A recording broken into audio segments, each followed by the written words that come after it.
علامہ اقبال نے عورت کی شان کے بارے میں کیا خوب کہا ہے۔ وجود زن سے ہے تصویر کائنات میں رنگ، اس کے ساز سے ہے زندگی کا سوز دروں۔ علامہ اقبال کے نزدیک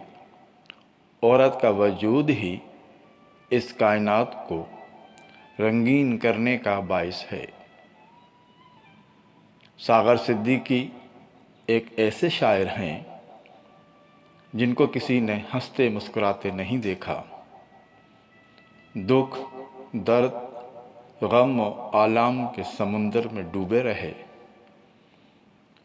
اور وہ کہتے ہیں عورت کے حوالے سے کہ چاند، ستارے، موسم بہار کے رنگ، گھٹائیں، فضائیں، ساون، پھولوں کے رنگ، پہاڑ اور ہماری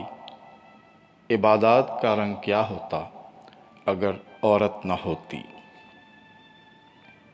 ساغر کہتے ہیں اگر بزم انسان میں عورت نہ ہوتی، خیالوں کی رنگی جنت نہ ہوتی، ستاروں کے دلکش فسانے نہ ہوتے، بہاروں کی نازک حقیقت نہ ہوتی، اگر بزم انسان میں عورت نہ ہوتی، جبینوں پہ نور مسرت نہ کھلتا، نگاہوں میں شان مروت نہ ہوتی، گھٹاؤں کی آمد کو ساون ترستے، فضاؤں میں بہکی بغاوت نہ ہوتی، اگر بزم انسان میں عورت نہ ہوتی، فقیروں کو عرفان ہستی نہ ملتا، عطا زاہدوں کو عبادت نہ ہوتی، مسافر سدا منزلوں پر بھٹکتے، سفینوں کو ساحل کی قربت نہ ملتی،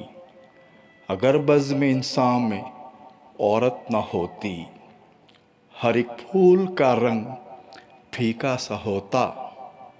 نسیم بہاراں میں نکہت نہ ہوتی، خدائی کا انصاف خاموش رہتا، سنا ہے کسی کی شفاعت نہ ہوتی، اگر بزم انسان میں عورت نہ ہوتی، خیالوں کی رنگی جنت نہ ہوتی، اگر بزم انسان میں عورت نہ ہوتی، خیالوں کی رنگی جنت نہ ہوتی۔